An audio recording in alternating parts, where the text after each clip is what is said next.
시어머니는 수십억 원짜리 건물을 다른 자식들에게만 나눠주셨습니다.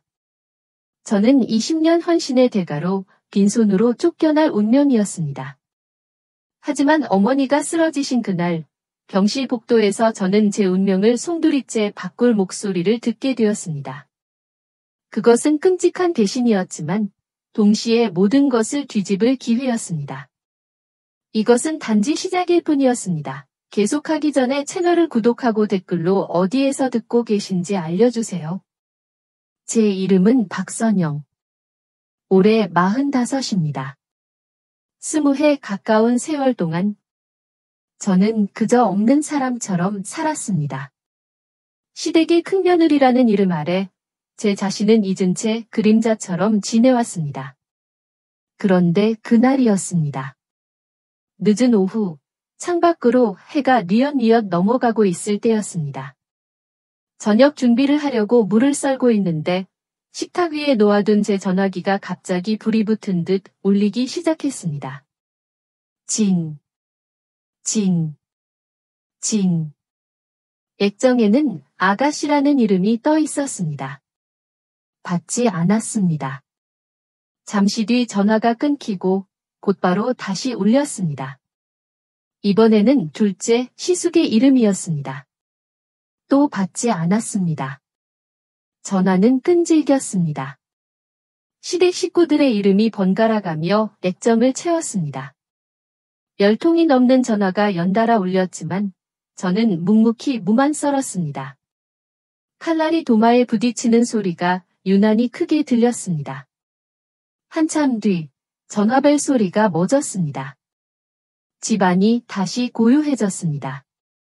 저는 썰어놓은 물을 냄비에 담고 나서야 젖은 손을 행주에 닦으며 전화기를 들었습니다.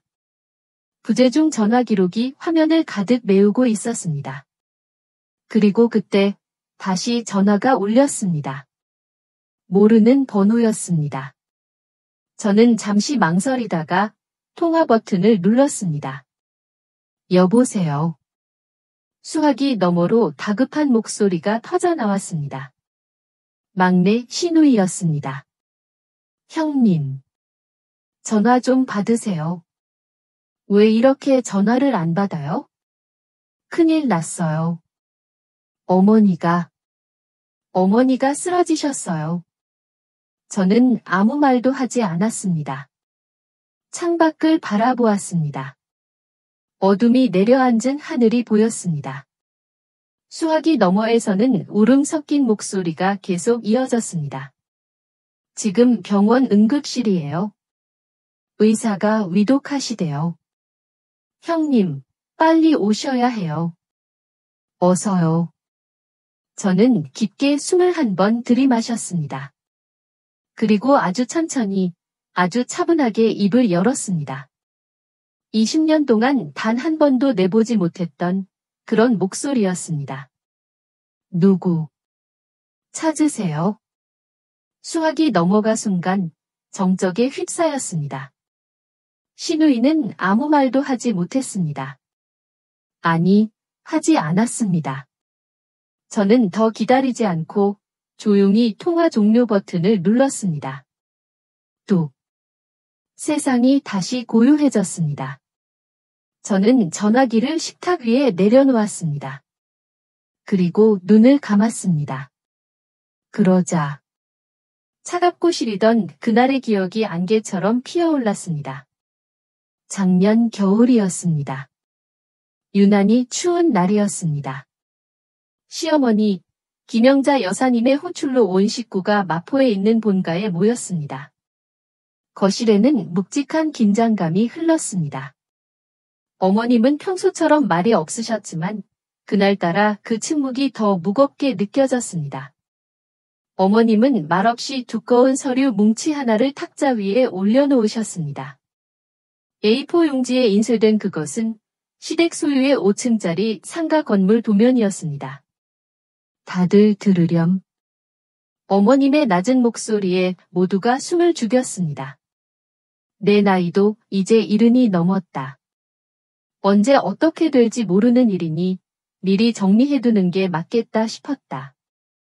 괜한 분란 없게 내가 정신 멀쩡할 때 나누려는 것이다. 저는 조용히 찻잔을 든 채 고개를 숙였습니다.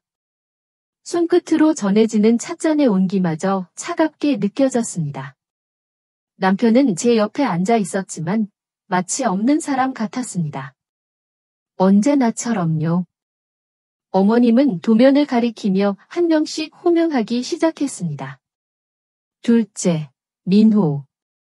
너에게는 2층을 주마. 월세 수입이 쏠쏠하니 사업 자금에 보태 쓰도록 해라. 둘째, 시숙의 얼굴에 화색이 돌았습니다. 형님은 옆에서 시숙의 팔을 툭 치며 기쁨을 감추지 못했습니다. 셋째, 민지. 우리 막내딸. 너에게는 3층과 4층을 주겠다. 시집간 지 얼마 안 됐으니 이걸로 자리 잡는 데 도움이 되면 좋겠구나. 신우이와 그 남편은 거의 울먹이며 감사하다고 어머니밖에 없다고 연신 고개를 숙였습니다. 그렇게 재산 분배가 이어졌습니다. 모두의 이름이 불렸습니다. 하지만 그 어디에도 제 남편, 장남인 이민준의 이름과 제 이름은 없었습니다. 저는 그저 앉아 있었습니다. 웃지도 울지도 않았습니다. 그저 찻잔만 만지작거렸습니다. 찬물이 다 식어버린지도 몰랐습니다. 모두의 몫이 정해지고 나서야 어머님은 저와 남편을 쳐다보셨습니다. 그 눈빛에는 아무런 감정도 담겨 있지 않았습니다. 마치 투명한 유리창을 보는 듯한 눈빛이었습니다. 큰아들 내외는 이제 안정적이지 않니? 둘 다 직장도 있고 사는 집도 있으니 동생들 먼저 챙기는 게 맞다고 생각했다. 내가 편애하는 거 아니니 서운하게 생각하지 말 거라. 서운하게 생각하지 말라. 그 말이 제 가슴에 비수처럼 꽂혔습니다. 지난 20년의 세월이 머릿속을 스쳐 지나갔습니다. 저는 빈 껍데기뿐인 장남의 아내였습니다. 안정적이라는 그 말 뒤에 숨겨진 제 희생과 눈물은 그 누구도 알아주지 않았습니다.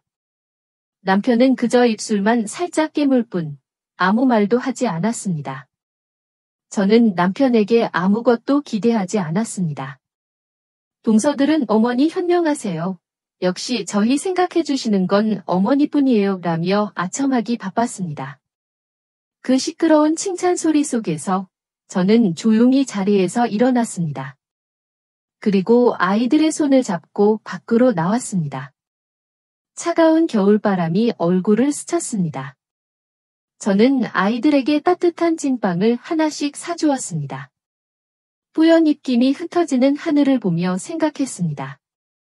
가족을 위해, 남편을 위해 헌신하며 살아온 세월의 끝에 남는 것은 무엇일까? 저는 아무것도 원망하지 않았습니다. 그저 마음 한구석이 시릴 뿐이었습니다. 아주 깊고 아주 추운 곳에서부터 얼어붙는 느낌이었습니다. 그날 이후 저는 더욱 그림자가 되었습니다. 그리고 오늘 그 그림자에게 수백 통의 전화가 쏟아진 것입니다. 병원에 계신 어머님이 그토록 찾으신다는 이름이 바로 저 박선영이었습니다. 저는 텅 빈 거실에 서서 한참 동안 움직이지 않았습니다. 20년의 침묵이 오늘 드디어 깨진 것 같았습니다. 제가 이 집안에 시집 온 것은 26살 때였습니다. 갓 대학을 졸업하고 모든 것이 서툴기만 했던 시절이었습니다. 남편은 장남이었고 아래로는 시동생 둘과 막내 시누이가 있었습니다. 대가족의 맏며느리. 그 이름의 무게를 그때는 다 알지 못했습니다. 결혼 생활은 끝없는 노동의 연속이었습니다. 매년 돌아오는 설날과 추석이 저는 가장 두려웠습니다. 명절 며칠 전부터 온 집안에는 기름 냄새가 진동했습니다. 저 혼자 수십 가지의 전을 부치고 나물을 무치고 탕을 끓였습니다. 허리가 끊어질 듯 아파도 누구 하나 도와주는 사람이 없었습니다. 동서들은 명절 당일에야 예쁜 옷을 차려입고 나타나 과일을 깎으며 거실에서 웃음꽃을 피웠습니다. 저는 기름때 묻은 앞치마를 두른 채 부엌 한 구석에서 쉴 새 없이 음식을 날라야 했습니다. 모두가 떠나고 난 뒤 산더미처럼 쌓인 설거지거리 앞에 주저앉아 찬밥에 물을 말아 급하게 넘기던 밤이 하루 이틀이 아니었습니다. 손은 늘 마를 날이 없었습니다. 겨울이면 김장을 수백 포기씩 담갔습니다. 차가운 물에 손을 담그고 배추를 절이고 씻다 보면 손가락 마디마디가 퉁퉁 붓고 빨갛게 갈라졌습니다. 시어머님은 옆에 서서 지켜보시며 간이 짜다, 양념이 부족하다는 말씀만 하실 뿐이었습니다. 고맙다는 말은 단 한 번도 들어보지 못했습니다. 시아버님이 쓰러지신 것은 결혼하고 5년이 지났을 때였습니다. 뇌졸중으로 반신이 마비되셨습니다. 그 후로 3년간 병수발은 온전히 제 몫이었습니다. 매일 새벽같이 일어나 아버님의 대소변을 받아내고 몸을 닦아드리고 콧줄로 미음을 넣어드렸습니다. 시동생들과 시누이는 한 달에 한두 번 용돈 봉투 하나를 들고 잠시 얼굴만 비추고 갈 뿐이었습니다.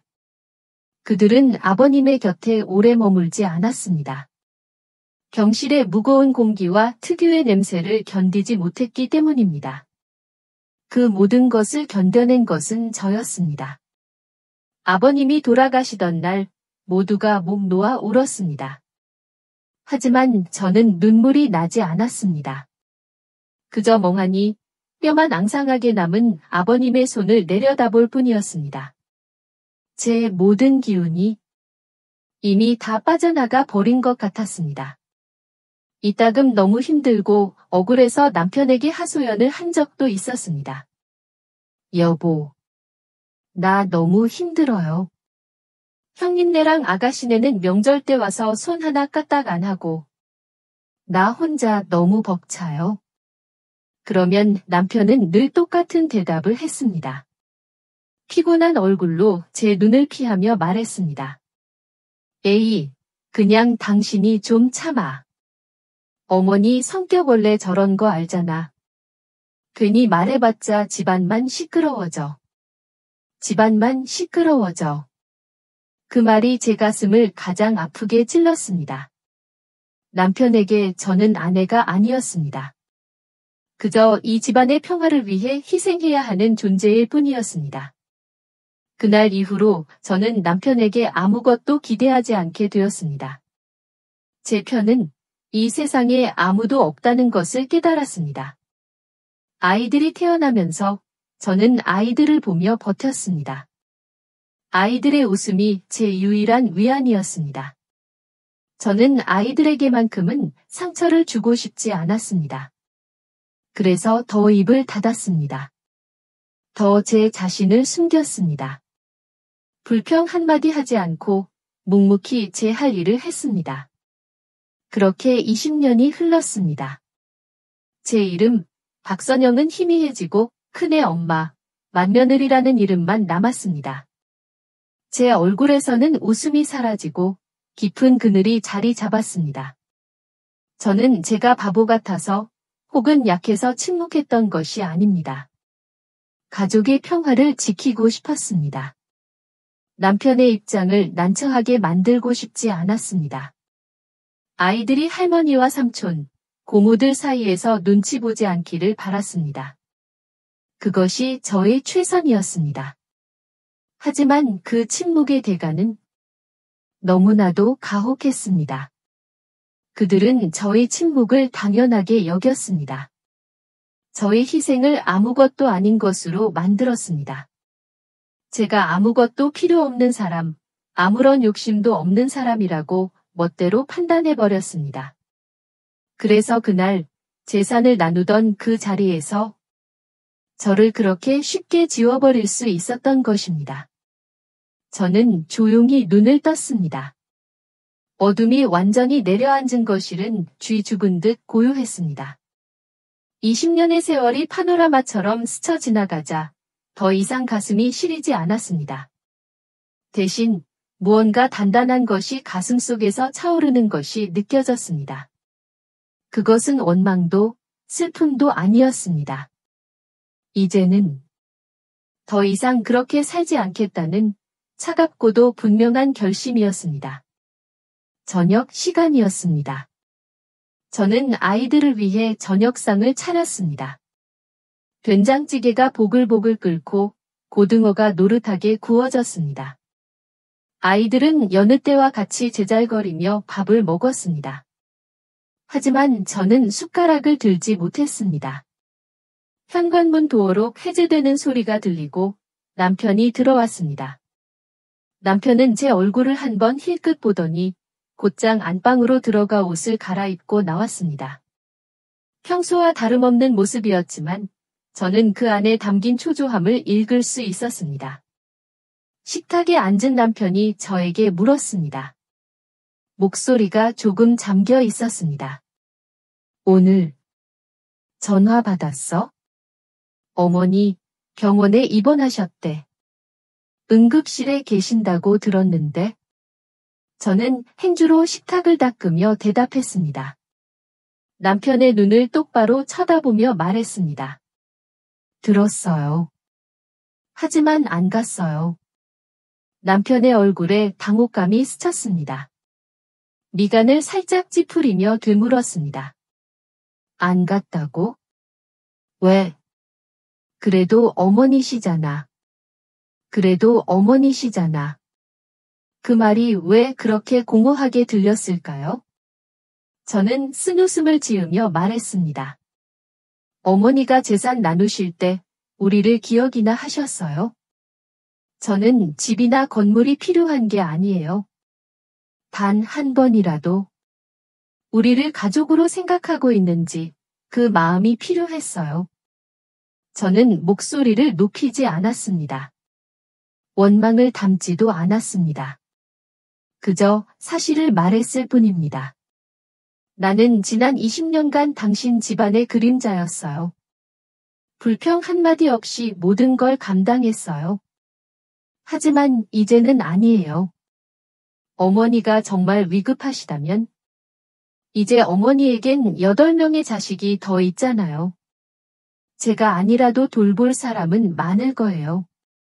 남편은 아무 말도 하지 못했습니다. 고개를 숙인 채 식은 밥만 숟가락으로 뒤적였습니다. 저는 알았습니다. 제 남편은 악한 사람이 아닙니다. 그저 약한 사람일 뿐입니다. 지난 세월 동안 단 한 번도 제 편에 서주지 않았던 사람. 어머니 앞에서 늘 침묵을 선택했던 사람. 바로 그 침묵이 저를 시댁이라는 섬에 혼자 고립시켰습니다. 저는 더 이상 아무 말도 하지 않았습니다. 남편도 더 캐묻지 않았습니다. 남편은 밥을 몇 숟갈 뜨는 둥 마는 둥 하더니 자리에서 일어나 차키를 들고 밖으로 나갔습니다. 병원으로 가는 것이겠지요.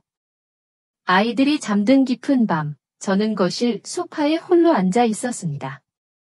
그때 다시 전화기가 울렸습니다. 이번에도 막내 신우이였습니다. 저는 한참을 망설이다가 스피커폰으로 전화를 받았습니다.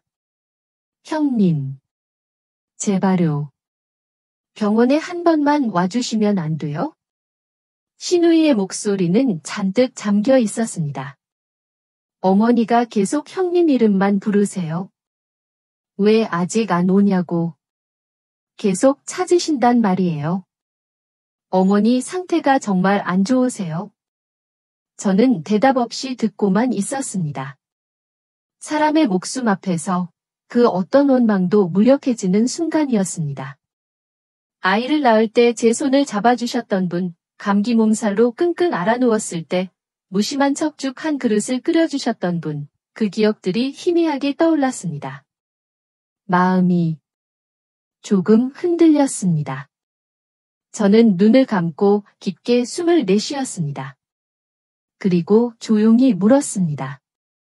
아가씨, 어머니가 재산 나누시던 날 기억나? 그때 아가씨가 뭐라고 했는지도? 수화기 너머에서 신우이가 머뭇거리는 것이 느껴졌습니다. 제가 대신 말해 주었습니다. 어머니는 정말 공평하세요. 그렇게 말했지? 형님. 죄송해요. 그때는 제가 정말 생각이 짧았어요. 생각이 짧았던 것이 아니라 생각이 없었던 것이겠지요. 하지만 저는 따지지 않았습니다. 그저 담담하게 말했습니다. 나는 원망하지 않아. 다만 더 이상은 그런 취급을 받고 싶지 않을 뿐이야. 필요할 때만 찾는 사람. 굳은 일만 도맡아 하는 사람. 이제 그런 맏며느리는 없어.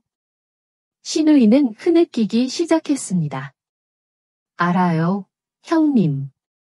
저희가 다 잘못했어요. 그러니까 제발 어머니 좀 봐주세요. 네. 저는 전화를 끊었습니다. 한참을 그렇게 앉아 있었습니다. 거울에 비친 제 모습을 보았습니다. 더 이상 젊지 않은 여자가 앉아 있었습니다. 눈빛은 슬펐지만 더 이상 불안해 보이지는 않았습니다. 저는 병원에 가고 싶지 않았습니다. 떠밀려서 혹은 등살에 못 이겨서 가는 사람이 되고 싶지는 않았습니다. 만약 제가 간다면 그것은 온전히 저의 선택이어야만 했습니다. 저는 남편에게 전화를 걸었습니다. 어머니는 좀 어떠세요? 남편의 지친 목소리가 들려왔습니다. 심근경색이셨대. 조금만 늦었으면 위험할 뻔했어. 지금은 고비는 넘겼는데 아직 많이 약하셔. 어머니가 제 얘기는 안 하세요? 저는 조심스럽게 물었습니다. 잠시 침묵이 흐른 뒤 남편이 대답했습니다. 하셨어. 왜 아직 안 왔냐고. 딱 한마디 물어보시더라. 저는 수화기를 든 채 잠시 생각했습니다. 그리고 결심했습니다. 내일 아침에 갈게요. 하지만 당신이나 아가씨가 불러서 가는 게 아니에요. 제가 어머니를 뵙고 싶어서 가는 거예요. 전화를 끊고 저는 자리에서 일어났습니다. 오랜만에 마음이 편안해지는 것을 느꼈습니다. 지난 20년간 저는 늘 다른 사람의 뜻에 따라 움직였습니다. 하지만 오늘 저는 처음으로 제 자신의 의지대로 움직이기 시작했습니다. 그것은 아주 작은 첫걸음이었습니다. 하지만 저에게는 세상을 바꾸는 것만큼이나 거대한 한 걸음이었습니다. 황혼의 속삭임 채널의 시청자 여러분. 만약 이 이야기가 여러분의 마음에 와닿으셨다면, 만약 여러분께서도 자신의 목소리를 제대로 들어주지 않는다고 느낀 적이 있으셨다면, 댓글로 여러분의 생각을 공유해주세요. 여러분의 이야기는 저희에게 큰 힘이 됩니다. 그리고 저희 채널을 구독하시는 것을 잊지 마시고, 앞으로도 계속될 의미 있는 이야기들을 함께 들어주시기 바랍니다. 다음 날 아침, 저는 해가 뜨기도 전에 일어났습니다. 쌀을 불려 곱게 갈아 부드러운 죽을 쑤었습니다. 보온병에 죽을 담고 따뜻한 물수건 몇 개를 챙겼습니다. 화장기 없는 얼굴에 머리를 단정히 빗어 묶었습니다. 거울 속 제 모습이 낯설면서도 어쩐지 홀가분해 보였습니다. 병원은 이른 아침부터 소독약 냄새와 분주한 발걸음 소리로 가득했습니다. 저는 복도를 지나 신장내과 병동으로 향했습니다. 어머님이 계신 1인실 병실 문 앞에 섰습니다. 문틈으로 어머님의 마른 기침 소리가 들려왔습니다. 저는 작게 심호흡을 한 뒤 문을 열고 안으로 들어갔습니다. 병실 침대 위, 시어머님은 제가 기억하던 모습보다 훨씬 더 늙고 쇠약해 보였습니다. 꼿꼿하던 허리는 구부정해졌고 날카롭던 눈빛은 힘을 잃었습니다. 링거 주삿바늘이 꽂힌 손등은 앙상했습니다. 제가 들어서는 것을 보신 어머님의 눈이 아주 희미하게 커졌습니다. 메마른 입술이 겨우 움직였습니다. 왔구나. 내가 화가 나서 이제 안 올 줄 알았다. 목소리는 갈라져서 거의 들리지 않을 정도였습니다. 저는 대답 대신 들고 온 보온병을 침대 옆 탁자 위에 올려놓았습니다. 아침 식사는 하셨어요? 빈속에 드시기 편하게 죽 좀 쑤어왔어요. 제 목소리는 차분했습니다. 원망도 동정도 아니었습니다. 그저 해야 할 도리를 하는 사람의 목소리였습니다. 어머님은 아무 말 없이 저를 가만히 바라보셨습니다. 그 눈빛에 아주 잠깐 물기가 어리는 것을 보았습니다. 경실 안에는 어색한 침묵이 흘렀습니다. 저는 그 침묵을 깨기 위해 무언가 할 일을 찾아야 했습니다. 경실이 좀 어수선하네요. 제가 정리 좀 해드릴게요.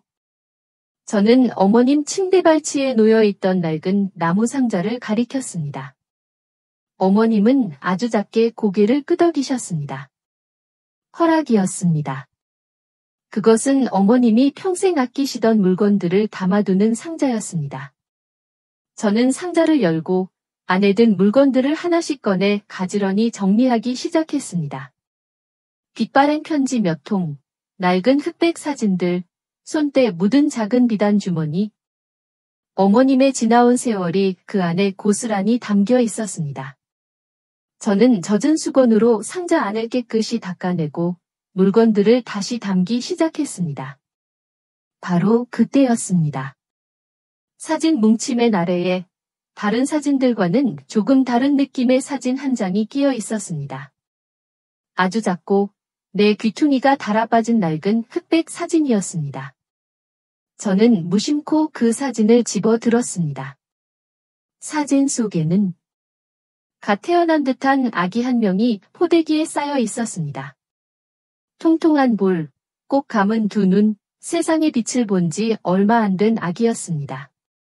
그런데 제 심장이 쿵 하고 내려앉았습니다. 아기의 오른쪽 어깨, 포대기 밖으로 살짝 드러난 그 어깨에 아주 작은 반점이 보였습니다.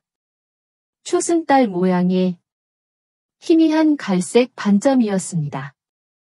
저는 숨을 쉴 수가 없었습니다. 온몸에 피가 차갑게 식는 것 같았습니다. 손이 가늘게 떨려왔습니다. 저는 무의식적으로 제 오른쪽 어깨를 왼손으로 매만졌습니다. 옷 위로도 느껴지는 익숙한 감촉. 저에게도 똑같은 반점이 있습니다. 태어날 때부터 가지고 있었다는 초승달 모양의 갈색 반점. 돌아가신 양어머니께서는 하늘이 내려준 표식이라고 말씀하시던 바로 그 반점이었습니다. 세상의 모든 소리가 사라졌습니다. 제 귓가에는 제 심장 소리만 쿵쾅거리며 울렸습니다. 저는 떨리는 눈으로 사진 속 아기를 다시 들여다보았습니다. 그리고 천천히, 아주 천천히 고개를 들어 침대에 누워 계신 어머님을 보았습니다. 어머님은 저를 보고 있지 않았습니다. 창밖의 허공을 아주 먼 곳을 바라보고 계셨습니다. 그 얼굴에 스쳐 지나가는 표정은 슬픔도 후회도 아니었습니다. 무언가를 아주 오랫동안 그리워한 사람의 얼굴이었습니다. 머릿속이 하얗게 비어버렸습니다. 이건 뭘까? 이 사진은 대체 뭘까? 왜 이 사진이 어머님의 상자 안에 들어있는 걸까? 수만 가지 질문이 머릿속을 헤집었지만 입 밖으로는 단 한마디도 나오지 않았습니다. 저는 그저 사진을 손에 쥔 채 그 자리에 얼어붙어 서 있을 뿐이었습니다.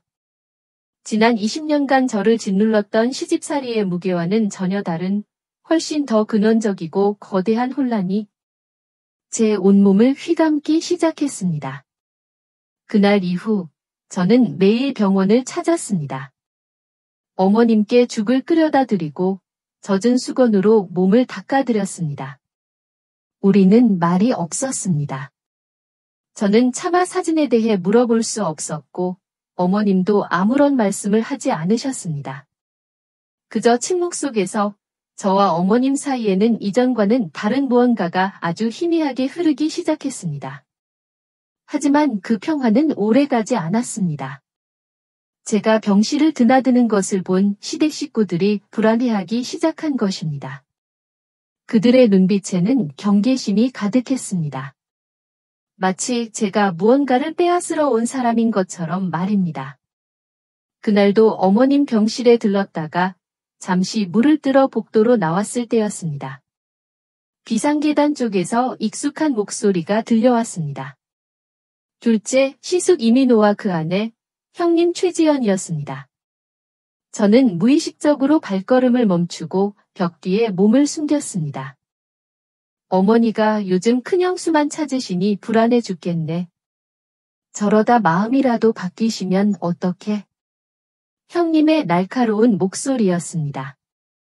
걱정 마. 어머니 성격에 한번 정한 걸 쉽게 바꾸실 분 아니야? 그래도 혹시 모르니 우리가 계속 압박을 넣어야지. 어머니가 정신없으실 때 괜히 큰형수가 착한 척하는 거에 넘어가시면 안 되잖아. 시숙의 목소리가 뒤를 이었습니다. 제 심장이 차갑게 내려앉았습니다. 착한 척하는 거에 넘어가시면 안 된다니? 맞아. 아주 작정하고 매일같이 와서 간호하는 꼴이 꼭 뭐 바라는 사람 같잖아. 재산 나눌 땐 그렇게 얌전히 있더니 이제 와서 저러는 게 더 무서워. 우리가 어떻게든 막아야 해. 어머니가 큰형수한테 뭐라도 하나 더 떼어주시는 일은 절대 없어야 한다고. 저는 귀를 의심했습니다. 그들의 대화는 저에 대한 불신과 의심으로 가득했습니다. 저의 진심은 그들에게 중요하지 않았습니다. 그들에게 중요한 것은 오직 하나. 바로 돈이었습니다. 저는 조용히 그 자리를 벗어났습니다. 손에 들고 있던 물컵이 파르르 떨렸습니다. 낡은 사진 한 장 때문에 혼란스러웠던 머릿속이 순간 아주 명료해졌습니다. 분노가 치밀었습니다. 하지만 그와 동시에 정신이 번쩍 들었습니다. 지난 20년간 저는 늘 당하기만 했습니다.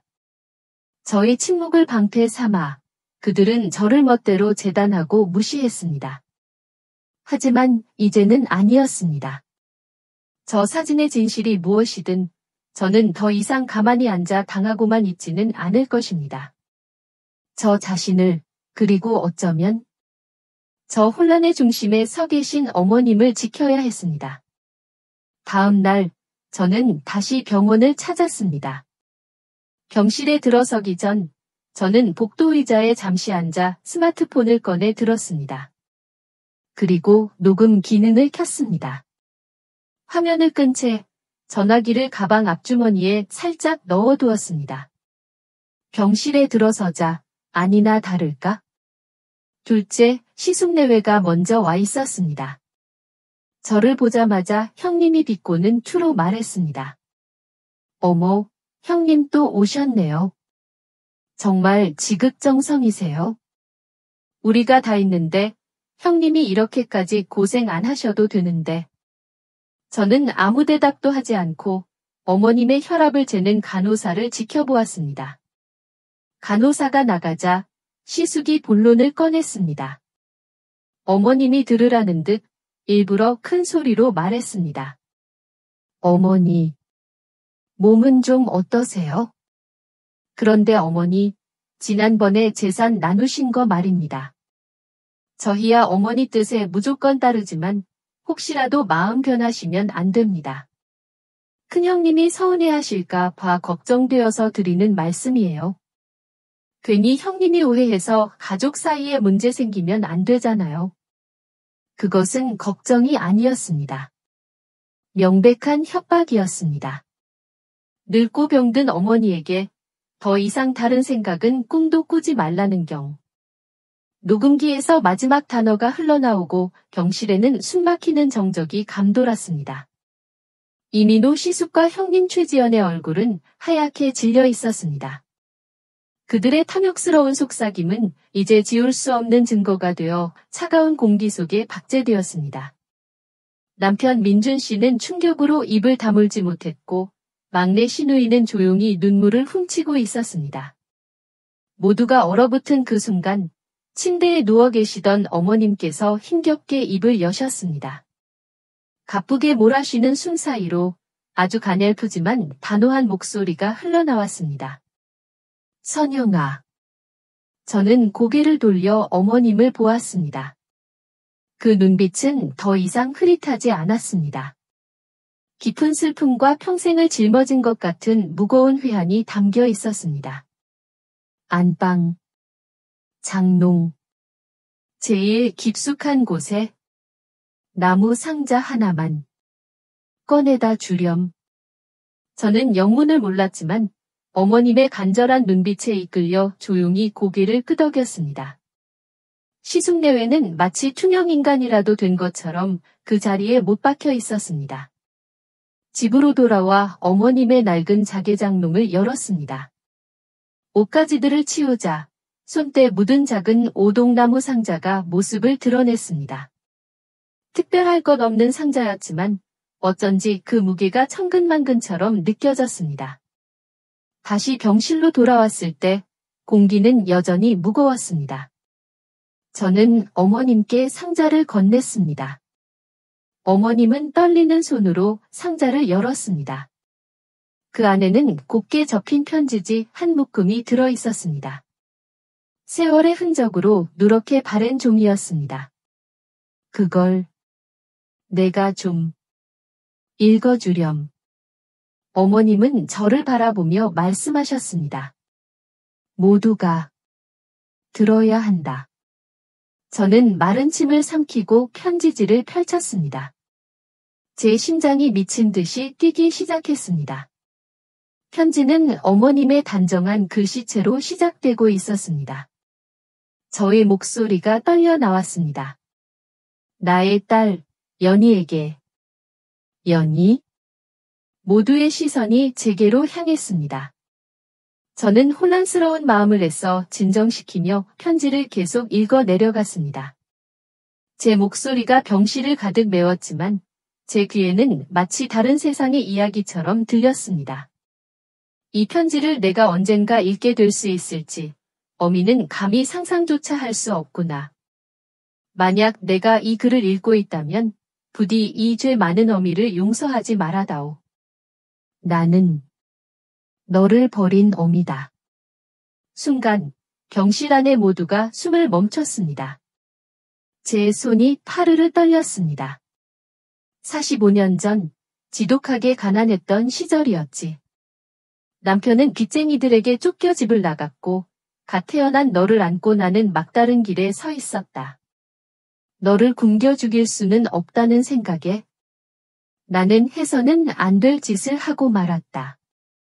추운 겨울날 세빛보육원 정문 앞에 너를 내려놓고 돌아섰다. 평생을 후회하고 또 후회할 내 생의 최악의 날이었지. 눈물이 제 시야를 가렸습니다. 세빛보육원. 제가 자란 곳이었습니다. 너를 떠나보내며 내가 유일하게 기억할 수 있었던 것은 내 왼쪽 어깨 뒤에 있던 작은 점이었다. 밤하늘의 초승달을 꼭 닮은 그 점, 나는 언젠가 너를 꼭 다시 찾겠다고 다짐하며 밤마다 그 초승달을 보며 울었다. 저도 모르게 손이 왼쪽 어깨로 향했습니다. 그곳에는 제가 평생을 함께해온 초승달 모양의 점이 있었습니다. 온몸에 피가 차갑게 식는 것 같았습니다. 지난 20년간의 시집살이, 어머님의 그 모진 말과 행동들, 그리고 그 사진 속 어린아이. 모든 조각들이 제 머릿속에서 기명 같은 소리를 내며 맞춰지고 있었습니다. 세월이 흘러나는 재혼을 하고 민호와 민준이, 그리고 막내딸을 낳았다. 너를 찾으려는 노력을 멈추지 않았지만 세상은 넓고 인연은 닿지 않더구나.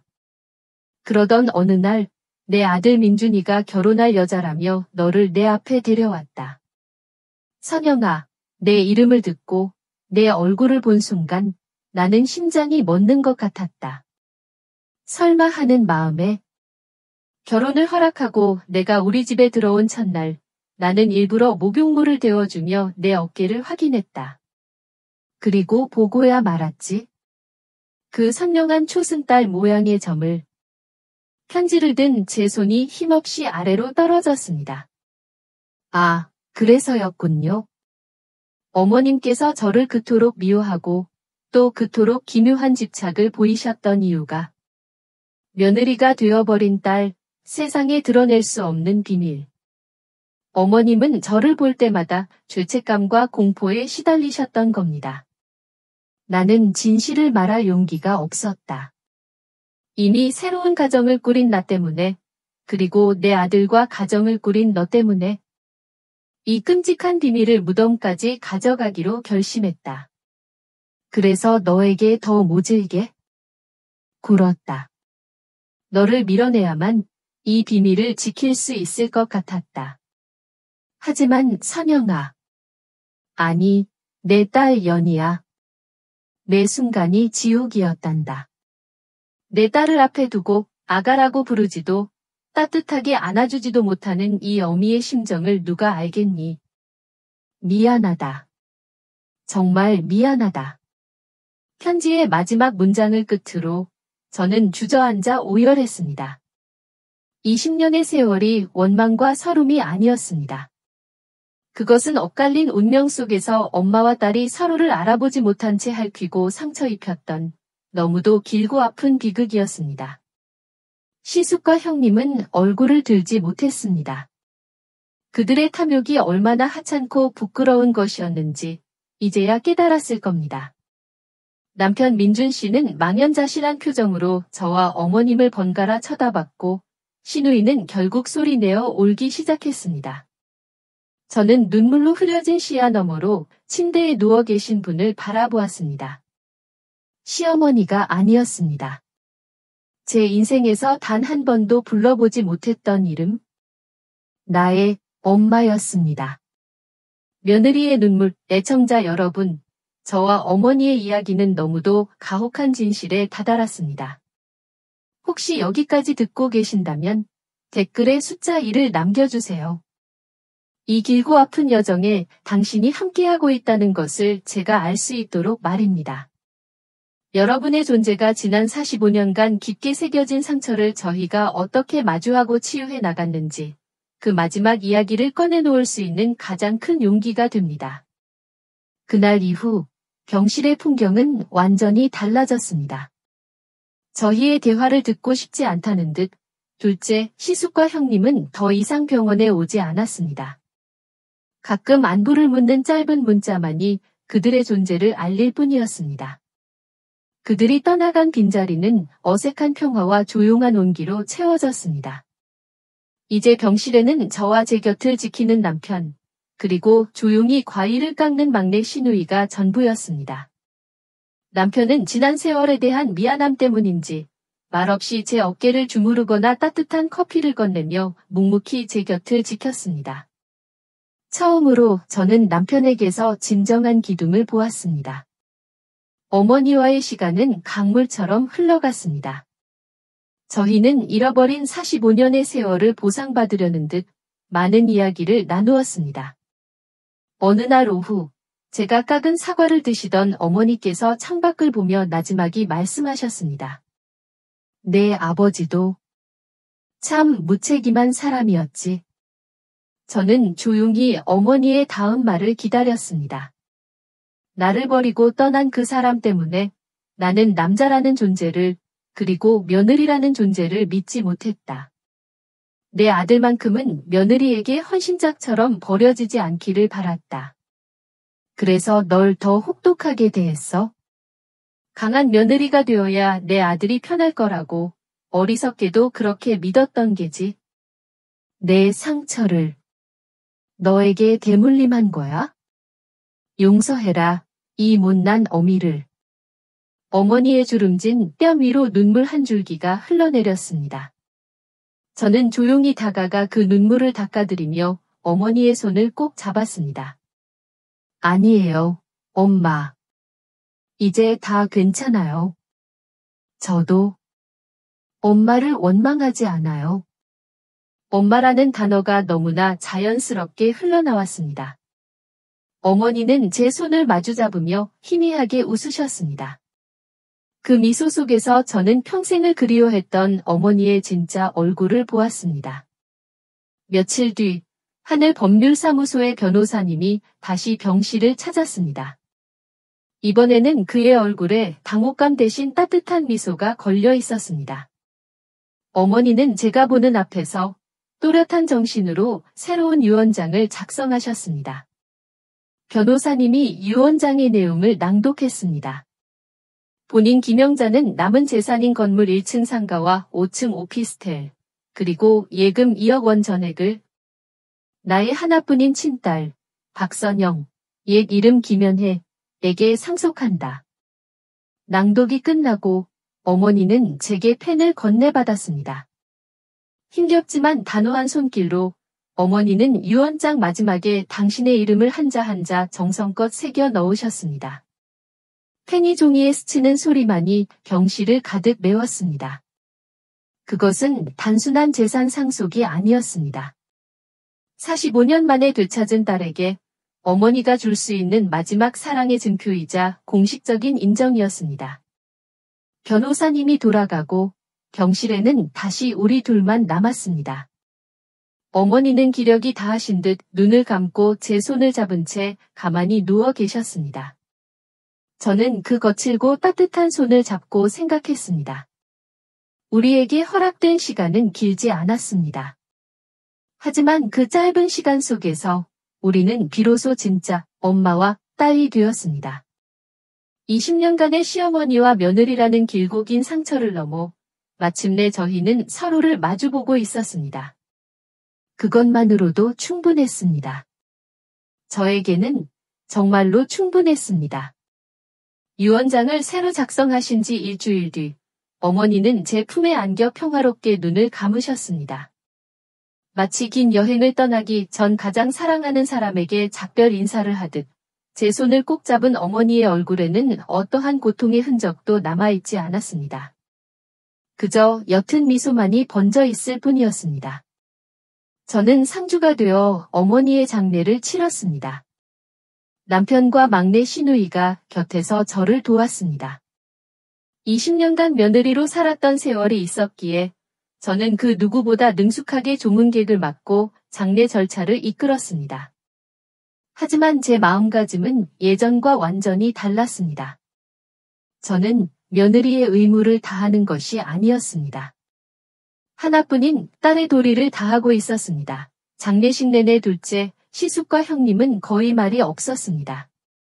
그들은 검은 상복을 입고 조용히 자리를 지켰지만 차마 저와 눈을 마주치지 못했습니다. 조문객들 앞에서 고개를 숙이고 말없이 술잔을 채우는 그들의 뒷모습에서 저는 늦었지만 분명한 후회와 참회를 읽을 수 있었습니다. 드디어 발인 날 아침, 모든 장례 절차를 마치고 가족들이 한자리에 모였습니다. 하늘법률사무소의 변호사님이 약속대로 찾아왔습니다.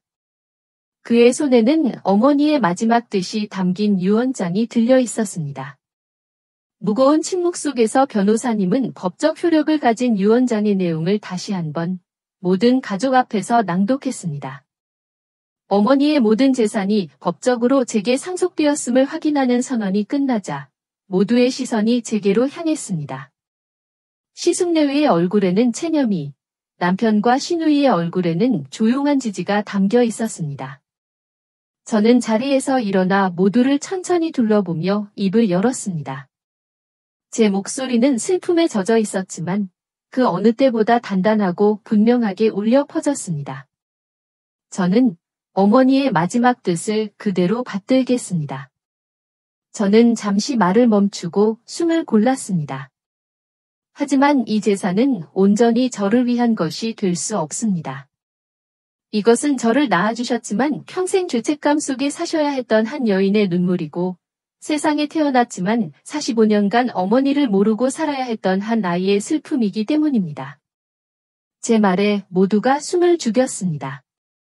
따라서 저는 상속받은 재산 중 건물 1층 상가에서 나오는 모든 월세 수입과 어머니의 예금 2억 원 전액을 기부하여 어머니의 성함을 딴 영자 장학재단을 설립하겠습니다. 재단은 과거의 어머니처럼 힘겨운 길을 혼자 걷고 있을 미혼모들과 과거의 저처럼 부모의 사랑이 그리울 보육원의 아이들을 돕는 데 사용될 것입니다. 어머니가 제게 주지 못했던 사랑을 이제 제가 세상이 다른 연희들에게 나누어 주고자 합니다. 그리고 건물 5층의 오피스텔은 어머니의 유언대로 제가 받겠습니다. 이는 제 아이들, 즉 어머니의 유일한 친손주들의 미래를 위해 소중히 간직하겠습니다. 저희 선언이 끝나자 병실을 채웠던 것과 같은 깊은 정적이 흘렀습니다. 하지만 그 침묵의 의미는 완전히 달랐습니다. 그것은 탐욕과 거짓이 남긴 침묵이 아니었습니다. 용서와 화해, 그리고 슬픔을 희망으로 바꾸어내는 한 인간의 존엄한 결단 앞에서 오는 경건한 침묵이었습니다. 고개를 푹 숙인 시숙의 어깨가 가늘게 떨리고 있었습니다. 형님은 조용히 눈물을 훔쳤습니다. 남편은 제 곁으로 다가와 말없이 제 손을 꽉 잡아주었습니다. 그 따뜻한 온기 속에서 저는 비로소 길고 길었던 며느리의 눈물을 그치고 한 사람의 온전한 박선영으로 그리고 한 사람의 자랑스러운 딸로 다시 태어나고 있음을 느꼈습니다. 그로부터 1년이라는 시간이 흘렀습니다. 어머니가 남겨주신 5층 오피스텔의 창가에 서서 따스한 햇살을 받으면 저는 이제 더 이상 과거의 상처를 떠올리지 않습니다. 제 옆에는 든든한 버팀목이 되어준 남편이 있고 거실에서는 아이들의 밝은 웃음소리가 들려옵니다. 저희 가족은 비로소 진짜 평온을 되찾았습니다. 지난 봄, 저희는 영자 장학재단의 첫 번째 장학금 수여식을 열었습니다. 거창한 행사는 아니었습니다. 이제는 저를 진심으로 따르는 막내 신우이와 남편, 그리고 몇몇 후원자분들과 함께한 작고 따뜻한 자리였습니다. 첫 장학생은 어린 아들을 혼자 키우는 젊은 엄마와 세빛 보육원을 막 떠나 대학에 입학한 학생이었습니다. 자신의 이름이 적힌 장학증서를 받아들고 눈물을 글썽이는 젊은 엄마의 모습에서 저는 과거의 어머니를 보았고 씩씩하게 감사의 인사를 전하는 학생의 모습에서 과거의 제 모습을 보았습니다. 돈의 액수를 떠나 그들에게는 당신을 응원하는 사람이 있다는 메시지가 무엇보다 큰 힘이 되었을 겁니다. 그 모습을 지켜보며 저는 비로소 어머니가 제게 남겨주신 유산의 진짜 의미를 깨달았습니다. 이 길고 아픈 여정을 지나오며 저는 몇 가지 소중한 교훈을 얻었습니다. 부모가 자식에게 물려줘야 할 가장 위대한 유산은 건물이 아니라 인정과 사랑이라는 것을요. 만약 어머니께서 마지막 순간에 용기를 내지 않으셨다면 그 건물은 우리 모두에게 평생의 원망과 불행만을 안겨주었을 겁니다. 어머니는 제게 재산이 아니라 딸이라는 이름을 그리고 엇갈린 세월 속에서도 결코 사라지지 않았던 사랑을 물려주셨습니다. 또한 자식들이 부모에게 보여드려야 할 진짜 효도는 재산을 두고 다투는 것이 아니라 살아계실 때 한 번이라도 더 손을 잡아드리고 따뜻한 눈빛을 건네는 것이라는 사실을요. 어머니의 장례식장에서 고개를 숙였던 시숙내외도 이제는 그 사실을 조금은 깨닫지 않았을까 생각해 봅니다. 그리고 마지막으로 선량함은 당장은 손해를 보는 것처럼 보일지라도 결국에는 가장 단단하고 오래가는 힘을 가진다는 것을 배웠습니다. 지난 20년간 저의 침묵은 어리석은 순종이 아니었습니다. 그것은 비록 상처투성이었을지언정 제 안에 마지막까지 남아있던 인간에 대한 믿음이었습니다. 인생이란 무언가를 더 많이 갖기 위해 빼앗는 과정이 아니라 나의 것을 의미 있게 나누며 채워가는 과정이라는 것을 저는 이제야 알게 되었습니다. 며느리의 눈물, 애청자 여러분. 저의 길고 긴 이야기는 여기서 끝을 맺습니다. 그동안 함께 울고 웃어주시며 제 여정에 동행해주신 모든 분들께 진심으로 감사드립니다. 이제 하늘을 볼 때마다 저는 더 이상 제 자신을 그림자라고 생각하지 않습니다. 저는 그곳에서 어머니의 햇살을 봅니다. 그리고 깨닫습니다. 어머니의 진짜 유산은 저 건물이 아니라 바로 지금 제가 걷고 있는 이 길 위에 있다는 것을요. 박선영 씨의 이야기는 여기서 막을 내립니다. 주인공 박선영 씨의 마지막 결정에 대해 여러분은 어떻게 생각하시나요? 만약 여러분이 선영 씨의 입장이었다면 과연 다른 선택을 하셨을까요? 여러분의 생각을 댓글로 자유롭게 남겨주세요. 보내주시는 모든 이야기는 제가 하나하나 소중히 읽어본답니다. 이번 이야기가 여러분의 마음에 작은 울림이나 생각할 거리를 남겼다면 좋아요를 누르는 것 잊지 마시고요. 주변에 이 감동을 함께 나누고 싶은 분이 있다면 공유도 부탁드립니다. 그리고 저희 채널 며느리의 눈물을 구독하셔서 다음 사연도 놓치지 마세요.